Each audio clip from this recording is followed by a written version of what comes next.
Bola na tayo eh. Pinagpipilitan nila, naisip-isip siguro nila dahil lumabas sa media na ilalabas na warrant of arrest.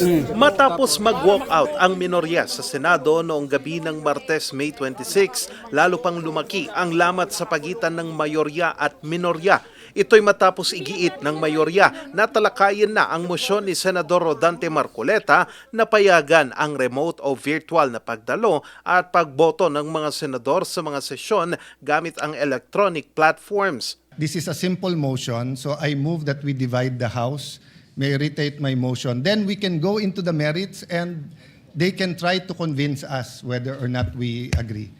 My question Madam is, Chair. why are we in so hurry? Why are they, the majority, in a hurry to tackle this motion and divide the House, Madam President? Pinalagan naman ng mayorya ang patutsada ni Senador Erwin Tulfo. Sigurado ba siya? Meron ba siyang contact sa taas o sa korte? I think that that comment was uncalled for. I don't know why he mentioned that hindi ko alam kung bakit how he came up to that conclusion.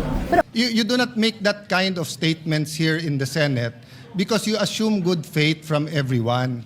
That rule hindi minadali. May 11 pa ho yun. So Madam Chair, I move that we divide the House. Pero kung ang Malacanang ang tatanungin, wala namang national emergency o sakuna para pahintulutan ang online voting sa Senado. Sa pagkakataong ito ay wala naman tayong masasabi na anumang force majeure, calamity, na mag-justify ng mga online voting. But still, muli, ito ay nasa kanilang pagpapasya. Wala sa pagpapasya ng administrasyon, wala sa pagpapasya ng Pangulo.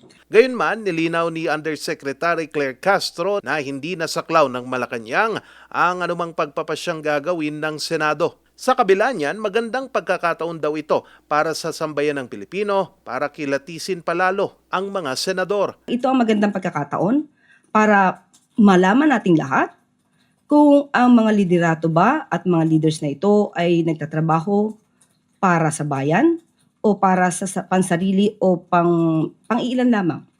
Kagaya nga ng sinabi ni General Luna, bayan o sarili, mamili ka. Pinapayagan lamang kasi ang teleconference sa sesyon ng Senado kapag mayroong national emergency gaya ng pandemya o di kaya naman force majeure o sakuna.